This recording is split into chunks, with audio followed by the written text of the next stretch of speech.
May buntag sa tanan, napod kita nining buntaga aron sa pagpamati sa pulong sa Ginoo. Kumusta mga kaigsoon? Hinaot pa nga nakasamaayong panlawas. O karong buntaga atong paghisgutan ang lain na pod nga mga pagtulunan diha sa mga salmo. Atong paghisgutan ang pagampo. Importante kay ning pagampo. Dinhi sa salmo dunay daghang mga matang, nagkalain-laing matang sa mga pagampo. Dunay mga pagampo sa kalipay, dunay mga pagampo sa kagulanan, dunay mga pagampo alang sa kasakitan, sa kalisdanan. Doon na po yung mga pagampo nga naghangyo sa Ginoo nga lumpagon o panimaslan sa Ginoo ang ilang mga kaaway. Gitawag ka nag-imprecatory prayer. Apan karong buntag, maghisigot kita sa mga pagampo ni David, natong mga panahon nga doon na siya mga panginahanglan.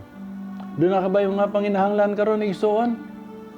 Pamati tungod kay kung ikaw mamati niya magampo ka, tubagon ka sa Ginoo. Pansa dili pa ang tanan atong dulo ng Dios makisulti ta sa iya ha o musampit ta sa iyahang kaluoy ug gugma ubanan kita niya nining ato ang pagtuon sa pulong sa Ginoo. Atay duko atong mga ulo.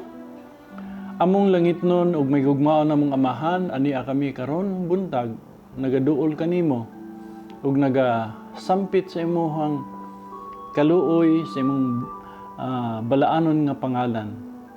Tabangi kami Ginoo sa pagsabot sa kamahinungdanon sa pagpakigsulti, pagampo, pangamuyo, pagpangaliw po diha kanimo Ginoo.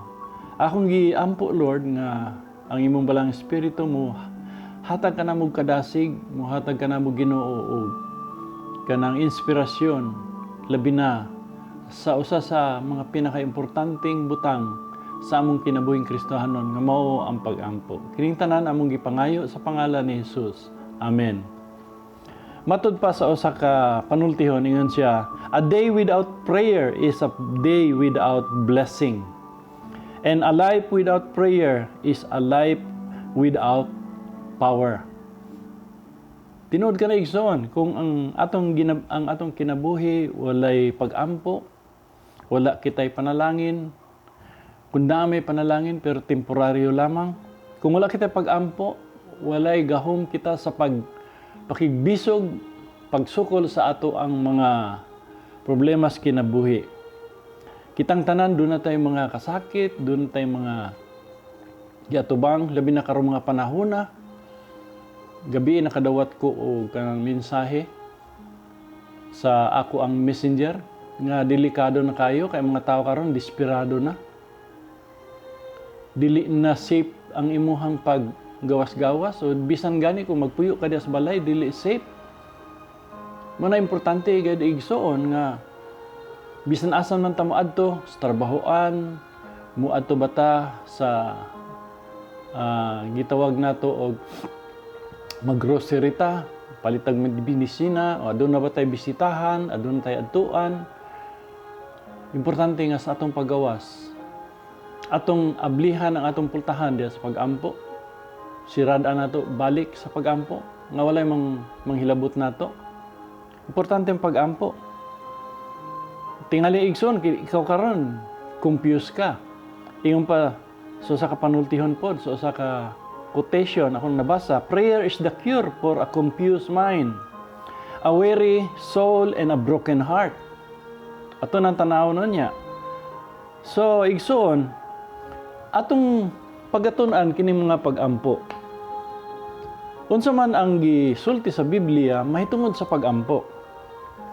Atong hisgutan ang usa sa mga pinakaimportanteng butang alang sa usa ka magtotoo. Sama kini sa ato ang gininhawa.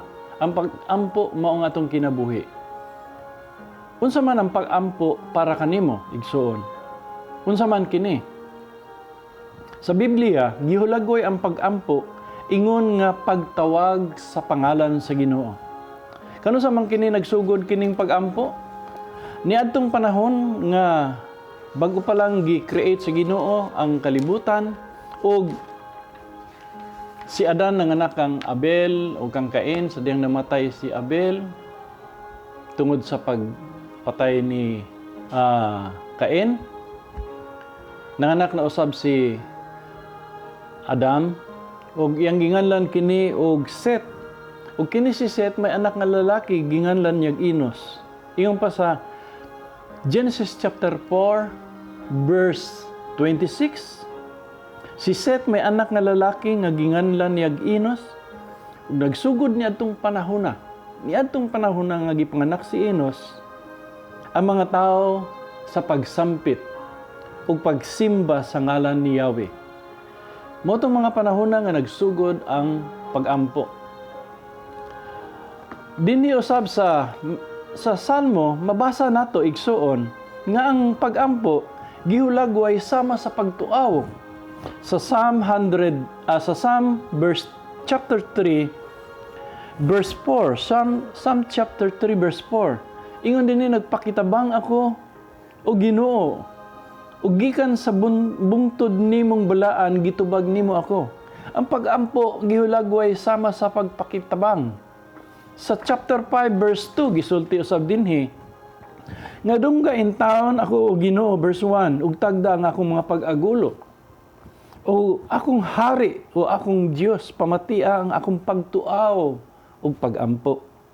Sa kabuntagon o Ginoo gidungga ang akong mga pagampo. Ug sa kabuntagon nag-andam akog mga halad ug naghulat ako kanimo. Igsuon ang pagampo sama kini sa pagpakitabang, pagtuaw. Sa Psalm chapter 2 verse 8 gisulat usab dinhi ingon si salmista, ingon siya pangayo ug kanimo ihatag ko ang tanang kanasuran. Iyang gisulti kini sa iyahang anak. Ang pagampo usa ka pagpangayo, pagsampit sa Dios, paghangyo sa Ginoo. Sa Psalm chapter 4 verse 1, tubaga ako og Dios nga manlalaban ko, inigsampit ko kanimo. Sa akong mga kalisdanan mitabang ka kanako, kaluy ako karon og dunggain taon ang akong mga pagampo. Ang pagampo gitandi og gihulagway sa pagsampit og pagpangalyupo. Ingon siya dinhi sa verse 3, Psalm chapter 4, timani baya ninyo nga gipili sa Ginoong mga matarong aron maiya og mamati siya sa akong mga pagsampit kaniya. Ang pagampo sama sa pagsampit, sa pagpangalyupo ngadto sa Dios. Gitandi usab kini sa usa ka pagampo pagpangalyupo uban ang pagbakho. Sa Psalm chapter 6 verse 7 verse 8 to 9, ingon si salmista dinhi, palayo kanako kamo mga daotan kay gidungog ako sa akong Ginoo. Gidungog sa Ginoo ang akong mga bakho. Gidungog sa Ginoo ang akong mga pangaliya. Ug gidawat niya ang akong mga pag-ampo. Hallelujah. Kung kita di ay doon na tayo mga kasakit, doon na tayo mga kagulanan, doon na tayo mga problemang giatubang, ang pag-ampo usa ka tuaw ngadto sa Dios, pagpakitabang, pagpangayo ug tabang, pagtawag sa pangalan sa Dios uban ang mga pagbakho. Sa Jeremiah 33:3 nag-ingon ang Ginoo, sampita ako or tawga ako ug ako magatubag kanimo, magapakita kanimo sa dagko og mga malisod nga mga butang nga wala pa nimo makita masukad. Ang pagampo igsuon mao pagsampit, pagtawag sa Ginoo, pagpakigsulti sa Dios. Abi ninyo, dunay mga sugilanon sa Biblia sama sa 1 Samuel. Atong mabasa sa 1 Samuel chapter 1. 1 Samuel chapter 1, atong mabasa verse 8 to 10.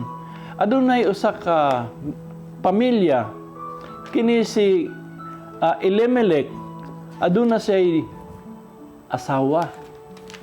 Di lang kay usara ka asawa, duha ka asawa. Duha ka asawa nga taga kini si Elimelech taga Rama sa kabungturan sa Ephraim ginganlag dili Elimelech kundi Ilhana.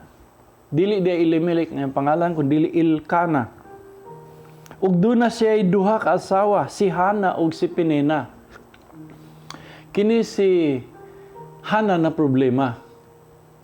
Tungod kay matud pa sa istorya, kini si Hana baog ug matud pa sa Bible gitak-upan sa Dios ang iyahang taguangkan ug naguol siya kay wala sa kahatag og anak kang Elkana. Posible mo na hinungdan nganong nakabaton og laing asawa si Elkana. Gikuha niya kini si Penina. Ug si Penina nakabaton kaniya og mga anak. So, kini si Hana naguol pag-ayo. Tungod kay mura ba og kana bang bugal-bugalan siya,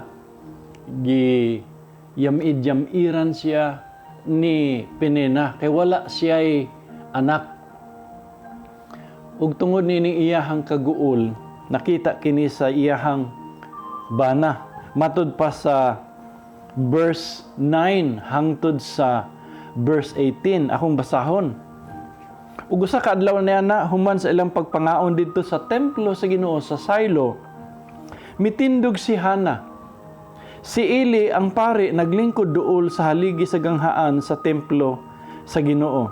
Labihang guula ni Hana ug nagampo siya sa Ginoo ug naghilak pag-ayo. Ngano naghilak siya? Tungod kay gibati niya nga gibugal-bugalan siya ni Penina matag higayon nga moadto sila sa balay sa Ginoo. Busa mihilak si Hana tungod sa iyang kaguol. Ug nanaad siya ug miingon siya ngadto sa Ginoo. O Ginoo nga labing gamhanan. Kung tagdon mo ang kasubo nining imong igsuon ug ginumduman mo ako ug hatagan mo ako og anak nga lalaki. Ihalad ko siya kanimo aron mag-alagad siya kanimo sa tibuok niyang kinabuhi ug dili ko gayod siya patupihan. Ug samtang nagpadayon sa pag-ampo sa Ginoo si Hana, gipanid-an ay siya ni Eli. Ug nakita ni Eli ang iyang mga baba. Ug nag-ampo si Hana sa hilom. Ang iyang ngabil lamang ang mga nagkibot-kibot ug wala mabati ang iyang tingog busa. Nagtuo si Eli nga hubog si Hana. Ug giingnan niya siya, kanus ka man in taon huwasi sa imong kahubog. Ayaw na pag-inom. Apan si Hana mitubag, dili ako hubog. Apan may kagulanan ako pag-ayo. Wala ako makainom og bino o isog nga ilimnon kundi nakigsulti ako sa Dios sa Ginoo tungod sa akong kaguol. Ayaw isipa ang daotang babae ang imong alagad kay nagpahungaw ako lamang ako sa akong mga kabalaka og kasubo. Unya mitubag si Eli, pari nga Eli, ayaw kaguol. Hatagan kaunta sa Dios sa Israel sa imong mga hangyo kaniya. Ug mingon si Hana, hinaot unta nga kahimutan mo kining imong sulugoon. Unya milakaw siya og mikaon ug wala na magsubo. Abi ninyo kini si Hana, mo kini siya ang nahimong inahan ni Propeta Samuel nga gihatag sa Dios bunga sa iyang mga pag-ampo.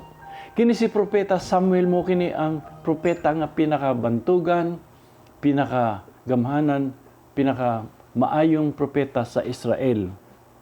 Igsuon, aduna ka ba'y mga kaguol? Sama ni Hana, doon na siya'y mga kabalaka, kasubo, gibati niya nga gibugal-bugalan siya, gibati niya nga naargabyado siya, gibati niya nga gisakit siya. Ug gitalikdan siya sa Dios.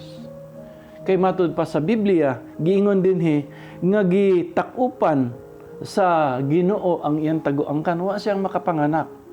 Grabe nga kaguol kani adtong unang mga panahon. Kung ikaw gani dili ka makahatag og anak sa imong bana, sama nga ikaw gitunglo og ikaw adunay silot gikan sa Dios. Apan kini si Hana, wala siya magpadaog sa iyang kaguol, miadto siya sa templo, nagampo siya, nangalyupo siya sa Ginoo, nagtuaw siya sa Dios uban sa iyang mga pagbakho. Igsuon, ingon pa sa Psalm 145. Akong basahon igsuon, Psalm 145. Giingon din igsuon sa Psalm 145 nga ang Ginoo andam nga motubag sa tanan nga mosampit kaniya ug matinud-anon kun matinud-anon ang ilang pagtawag kaniya. Hatagan niya ang tanan niya sila sa ilang gikinahanglan. Sila nga nagpasidungog kaniya ug tagdon ang ilang mga pagtuaw ug luwason niya sila. Sa Psalm 34 verse 17 and 18 dunay gisulti usab dinhi igsuon. Salmo 34. Ingon pa sa verse 6, kining alaot misampit kanimo Ginoo ug gitubag niya sila o giluwas gikan sa ilang kalisdanan. Verse 17, nagsampit ako sa Ginoo nga matarong ug sila gipatilinghugan niya ang akong mga pangalyupo. Giluwas niya sila gikan sa tanan nilang kalisdanan. Duol ang Ginoo sa samdan ug kasing-kasing ug luwason niya ang mga nakabsan sa mga paglaom. Igsuon, doon na kabay mga kagulanan, doon na kabay mga kasakitan. Ang salmista, ang mga tao ni atong unang panahon nga nag-alagad sa Dios, ni atong panahon nga naa sila mga kasakitan, kagulanan, kasub-anan, kabalaka, sila misampit sa Dios. Nangayo sila og tabang sa Ginoo o gisampit niya sila. Nangalyupo sila uban ang mga luha o gibuubo nila ngadto sa Dios ang ilang mga kaguol, mga kasubo, kabalaka. Si Hana sa dihang iyang gibuubo ang iyang kasing-kasing, ang iyang mga kaguol ngadto sa Ginoo. Gitubag siya sa Dios ug matud pa na-overcome niya ang iyang depression, na-overcome niya ang iyang mga discouragement, ug mitindog siya nga malipayon, ug mikaon na siya, milakaw siya nga malipayon sa tubangan sa Dios. Igsuon, the cure for a confused mind, a broken, a weary soul is prayer. Igsuon, pray. Ampo, then let it go. Don't try to manipulate or force the outcome. Just trust in the Lord to open the right door at the right time, to change heart. Igsoon, hagiton ko ikaw nining buntaga. Prayer don't have to be long, eloquent. They don't need to come from they just need, igsoon, to come from a sincere and a humble heart. Why don't you pray with me this morning? Maybe you have a problem, you have a need. Igsuon, sultihan ta ka. Nining panahon na karon sa COVID-19, ang pinakamaayo na tong weapon to overcome our problems. Whatever problem, maybe financial, physical, emotional, marital problem, you name it, whatever problem may come into our lives, nga gamiton sa yawa aron sa pagpahilayo kanato sa Ginoo, pagbiya sa Dios, yang gamiton kanang tanan aron kita dili na mosalig sa Ginoo. Pero when you come to the Lord, humble yourself, ug imuhang iampo igsuon ang imong mga pangilahanglan, ang imong mga kagulanan, tubagon ka sa Dios. Duol ngadto sa Ginoo. Ayaw igsuon ka ulaw, kahadlok, kitang tanan, dili man ta perfect, na atay mga kapakyasan, mga igpasaylo sa Dios. Magampo tayo igsoon. Ginoo niya kami, nagaduol kanimo o Dios. Ug nagapasalamat kami Ginoo because you have opened the way to communicate to you, Lord. To present to you our needs, O God. Our heartaches, our burden, nganha kanimo. Salamat Lord kang imong pulong nag-ingon, you daily carry our burdens every day. Ingon ikaw o Diyos sa Matthew 11 verse 28, come unto me who are weary and heavily laden, and I will give you rest. Salamat Diyos nga gamhanan, among amahan nga nasa langit, makadulmi kanimo. And I come to you Lord, for anybody who is listening, who is watching this video, I come to you, Lord, with a humble heart, praying, O God, that you will open our eyes, help us in our need. We all have our needs, O God. Financial, physical, relationship problem, marital problem, or anything, O God. You know it, Lord. And I just present it to you. Some of us, O God, guol kaayo, nabala ka, nasubo kaayo. Ginugibati namo nga kami, usahay gidaog-daog sa kapalaran o Diyos. Wa kami kadangpan kung dili ikaw lamang. Akong giampo, Ginoo. Ang bisan kinsa Lord nga among igsuon nga adunay mga kagulanan karon, adunay mga kasakit nga gihambin silang kasing-kasing. Ingon pa sa Psalm 34 verse 18, duol ka ni adtong mga samdan ug adunay mga kasakit sa ilang mga kasing-kasing. Haduol ka kanila o Diyos. Lord, thank you, Lord. You are so near. And you embrace them, O God. Lord, ipabati ang imong pagmahal kanila. Ipabati ginong imong paghigugma kanila, Ginoo. Salamat kayo kanimo, O Diyos. Ako mga kaigsuonan diha sa jail, O God. I pray for them. Those who are, Lord, kanang nawada na sa paglaom, O Diyos. Give them hope. Give them light in the midst of this tunnel of darkness nga ilang ginaagian, O Diyos. Tabangi sila, tubaga ang ilahang mga pag-ampo, Ginoo. Ang ilang mga pangamuyo, O Diyos, sa ilahang Lord, pagpuyo diya sa jail. Wala mi kalainan, Lord. Kami makasuro-suro lang mi gamay. Diya sa gawas. Makakita mi mga daghang sakyanan. Pero sila, Lord, gilockdown sila dito. Dugay ng panahon ang uban. 12 anyos, 13 anyos na nilang gilockdown. Lord, have mercy on them, O God. Labi na ang mga senior citizens diha sa Annex Building, Ginoong Annex Maa City Jail, have mercy on them. Ang mga female believers dito sa Maa Female Department, O God, have mercy on them. Ako mga kaigsuonan diha sa Davao City, diha sa SKS, Davao Evangelical Church, ang among mga kahigalaan, Lord, Ginoo, among pag-ampo, Lord, whoever needs your answer, needs your presence this morning, O God, let them know that you are near. Maybe somebody needs financially. Lord, open the windows of heaven and pour out your blessing upon them. Somebody, Lord, is needing an emotional, Lord, breakthrough.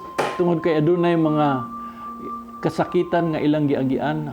Have mercy on them, O God. Touch their heart. Ipabati kanila, Ginoo, nga ikaw gipasakitan usab na agian nimo ang mga kagulanan, ang mga kasakitan, ang mga pagbudhi, ang mga pagbetray, ang mga Lord kaning pagbiay-biay nga samtang naa ka dinhi. Ipabati kanila, Lord, nga you can understand them and you know what they are going through.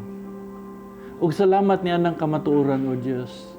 We can rest on those promises nimo, O Diyos. And I just come with a humble heart, O God. Ginoo, help each one of us, Lord, especially in this time of crisis. We pray for our government. We pray for our leaders, especially our president, our mayor, our senators, congressmen. We pray for them, O Lord. Help them, give them wisdom, O God. Lord, among gitugyang kanimo ang among mga pag-ampo. Niadtong mga frontliners nga naa sa hospital, mga doctors, O God. Lord, among gipray, Lord, nga unta nining krisis nga among giatubang. Makatabang kini kanamo aron sa susi sa among kasing-kasing unsa nang among standing before you, O God.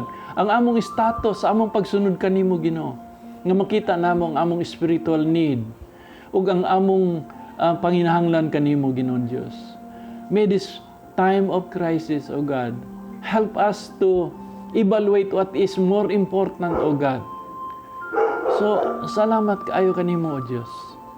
Nining panahon sa krisis, kay mo ni mga panahon nga maduol kami kanimo, o kami Ginoong Diyos, makasampit, makahimo sa pagpakig-istorya kanimo. Kining tanan, Lord, akong giampo diha sa pangalan ni Jesus. Amen and amen. Hallelujah, igsoon. Hinaot pa nga ikaw na panalanginan, igsoon. Kung napanalanginan ka, i-like ang akong video o pag-subscribe. O kung gusto ka maghimog comment, doon na kayo mga prayer request, just text me. 093024388179. Usgon na ako. Kung doon na kayo mga panginahanglan, mga prayer request, just text me 093024388179. Igsoon sa sunod na pod, higayon, magkita ta o magtuon ta sa pulong sa Ginoo. Nagtuko nga ang Ginoo magpanalangin ka naton tanan. Salamat kayo, igsoon, sa imong pagpamati. Sa pangalan ni Jesus, I bless you in the name of Jesus. Amen.